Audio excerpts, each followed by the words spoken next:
రుణమాఫీపై CM Revanth ఎంత ఊదరగొట్టినా వాస్తవం మరోలా ఉంది. దీంతో రైతులంతా రుణమాఫీ ఎప్పుడంటూ గ్రామ సభల్లో గగ్గోలు పెడుతున్నారు. రైతు వ్యతిరేక రేవంత్ సర్కార్ను ఎండగడుతున్నారు. ఈ నేపథ్యంలో అన్నదాతల్లో పెళ్లుబిక్కుతున్న ఆగ్రహాన్ని చల్లార్చడానికి మంత్రులు వాస్తవాలు ఒప్పుకోక తప్పని పరిస్థితి ఏర్పడుతోంది. స్వయంగా మంత్రి దామోదర రాజనరసింహ నోట వచ్చిన మాటలే అందుకు నిదర్శనం. రుణమాఫీ కాలేదని ఆయన అంగీకరించక తప్పలేదు.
ఇంకా 127 మందికి రుణమాఫీ కాలేదు. నేనే చెప్తున్నా కదా, నేనే చెప్తున్నా రైతు భరోసా ఇంకా 127 మందికి రుణమాఫీ కాలేదు. నేనే చెప్తున్నా కదా, నేనే చెప్తున్నా ఇంకా 127 మందికి రుణమాఫీ కావాలి. ఆ రుణమాఫీ కూడా పూర్తి చేయాలి. రైతు భరోసా ఇంకా 127 మందికి రుణమాఫీ కాలేదు. నేనే చెప్తున్నా కదా, నేనే చెప్తున్నా రైతు భరోసా ఇంకా 127 మందికి రుణమాఫీ కాలేదు. నేనే చెప్తున్నా కదా, నేనే చెప్తున్నా ఇంకా 127 మందికి రుణమాఫీ కావాలి. ఆ రుణమాఫీ కూడా పూర్తి చేయాలి. సంగారెడ్డి జిల్లా ఆందోళ్ నియోజకవర్గంలోని నేరేడుగుంటలో జరిగిన గ్రామ సభలో పాల్గొన్న మంత్రి దామోదర రాజనరసింహను రైతులు నిలదీశారు. రుణమాఫీ ఏమైందంటూ ప్రశ్నాస్త్రాలు సంధించారు. మాఫీ అంతా ఉత్తదేనంటూ మండిపడ్డారు. దీంతో అన్నదాతల ఆగ్రహాన్ని గుర్తించిన రాజనరసింహ వాస్తవాలను ఒప్పుకున్నారు. రైతు రుణమాఫీ కాలేదంటూ ఆయన అంగీకరించక తప్పలేదు. మంత్రులకు తెలిసొచ్చింది, కానీ మరి ముఖ్యమంత్రికి తమ వేదన ఎప్పుడో అర్థమవుతుందనని అన్నదాతలు మండిపడుతున్నారు. ఇదే అంశానికి సంబంధించి మరింత సమాచారం మా ప్రతినిధి రంగాచారి అందిస్తారు. రంగాచారి, చెప్పండి. Good evening Shobhan.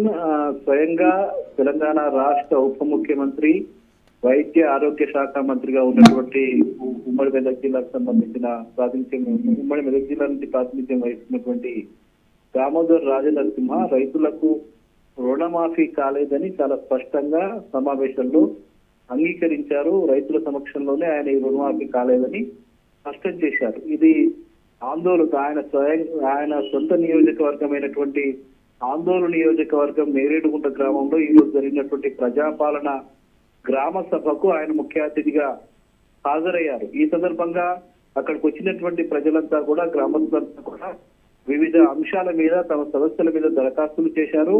అందులో భాగంగా దాదాపు 125 మంది రైతులు తమకింకా రుణమాఫీ కాలేదని వాళ్ళు దరఖాస్తులు స్వయంగా మంత్రికి అందజేయడం జరిగింది. అక్కడ వచ్చినటువంటి వాళ్ళు కొంతమంది అయితే రానటువంటి వాళ్ళు చాలా మంది ఉన్నారని చెప్పి ప్రజలంతా కూడా మూకుమ్మడిగా అక్కడ మంత్రి దృష్టికి తీసుకువచ్చారు.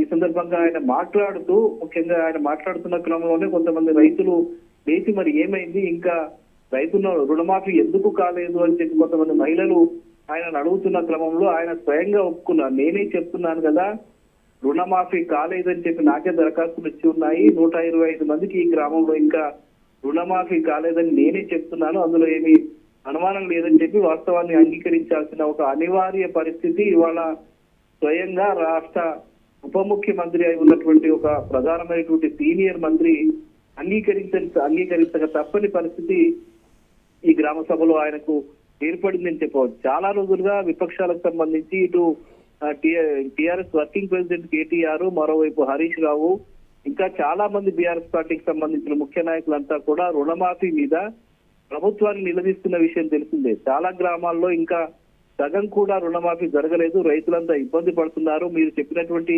2 లక్షల రుణమాఫీ మాట అటు వచ్చి ఇప్పటి వరకు చాలా మందికి అసలు 70 నుంచి 80 వేలు, లక్ష వరకు ఉన్నటువంటి రుణాలు కూడా మాఫీ కాలేదు. బ్యాంకుల వాళ్ళు చాలా ఇబ్బందులకు గురి చేస్తున్నారు అని చెప్పి చాలా రోజులుగా చెప్తున్నా కూడా ఇటు ఇప్పటికే ముఖ్యమంత్రి రేవంత్ రెడ్డి రుణమాఫీ పూర్తయిపోయిందని చెప్పి ఒక ప్రకటన కూడా చేసినటువంటి పరిస్థితి మనం చూసి ఉన్నాం. రాష్ట్రంలో రైతు రుణమాఫీ ప్రక్రియ పూర్తయిపోయిందని చెప్పి ఆయన ప్రకటన కూడా జారీ చేశారు. అయితే ముఖ్యమంత్రి చేసిన ప్రకటన పూర్తిగా అవాస్తవమని ఇవాళ రాష్ట్రానికి సంబంధించిన ఒక కేబినెట్ లో ప్రధానమైనటువంటి బాధ్యత నిర్వహిస్తున్నటువంటి ఉప ముఖ్యమంత్రి హోదాలో ఉన్నటువంటి దామోదర్ రాజనరసింహ ఈరోజు స్వయంగా ఒక సభలో రైతు రుణమాఫీ కాలేదన్నది వాస్తవము అని చెప్పి ఆయన్నే అంగీకరించారు. మరి అంగీకరించడం కాదు, మరి రైతులకు ఏం చేస్తారన్నది ఇప్పుడు ప్రజలు ప్రశ్నిస్తున్నటువంటి పరిస్థితి. రైతులు ఇన్ని రోజులుగా మేము ఆందోళనలు చేస్తున్నాము, రైతు రుణమాఫీ కాలేదని చెప్పి చాలా ప్రాంతాల్లో రైతులు రోడ్ల మీదకి వచ్చి ఆందోళనలు చేశారు. బీఆర్ఎస్ పార్టీ కూడా పిలుపునిచ్చిన నేపథ్యంలో కూడా పెద్ద ఎత్తున ప్రజలు తరలి వచ్చి, రైతులు తరలి వచ్చి ఆందోళన నిర్వహించినటువంటి పరిస్థితున్నా కూడా ప్రభుత్వం నుంచి ఇప్పటి వరకు ఒక స్పందన గానీ, ఆ పార్టీకి సంబంధించిన వ్యక్తులు గానీ ఎవరు కూడా రైతు రుణమాఫీ మీద మాట్లాడని పరిస్థితి ఉంది.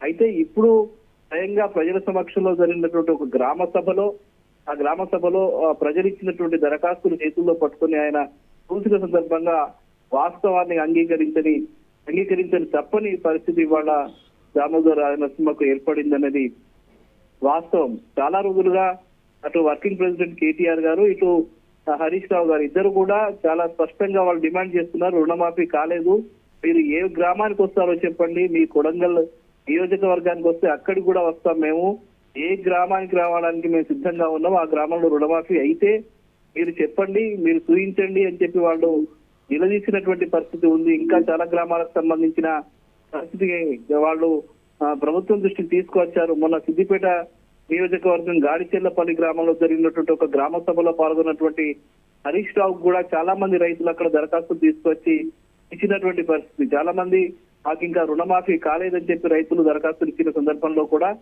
మీరు రండి, మీరు ఏ గ్రామానికి వస్తారో అని చెప్పి వాళ్ళు ప్రశ్నించినటువంటి పరిస్థితి చూశాం.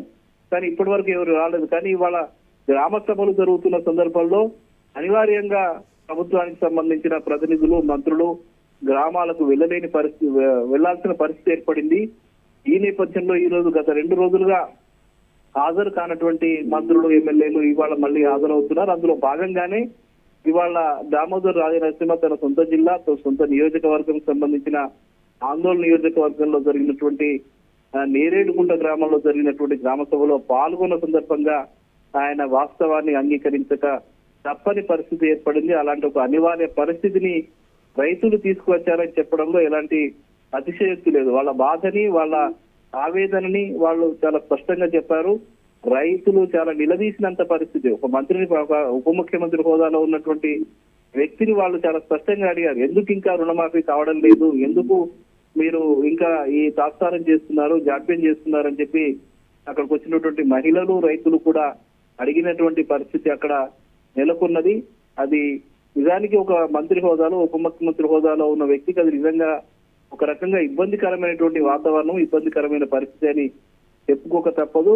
అయితే వాస్తవాన్ని ప్రజలే, రైతులే ఒక మంత్రి ద్వారా, ఉప ముఖ్యమంత్రి ద్వారా అంగీకరింపజేశారు అన్నది మాత్రం ఇక్కడ చాలా స్పష్టంగా అర్థమైపోయింది. అయితే దీని మీద ముఖ్యమంత్రి రేవంత్ రెడ్డి ఎట్లా స్పందిస్తారు అనే విషయం ఇంకా తేలాల్సి ఉంది. రేపటి నుంచి మరి ఇంకో Right. రేపు ఒక్క రోజు ఉంది. దాని విషయంలో ముఖ్యమంత్రి రేవంత్ రెడ్డి స్పందన ఎట్లా ఉంటుంది? తన సహచర కేబినెట్ మంత్రి ఉప ముఖ్యమంత్రి హోదాలో ఉన్న దామోదర్ రాజనరసింహ చాలా స్వయంగా అంగీకరించిన నేపథ్యంలో రేపు ఆయన స్పందన ఎలా ఉంటుందనేది ఇప్పుడు చర్చనీయాంశమైంది. Right Rangachari, thank you.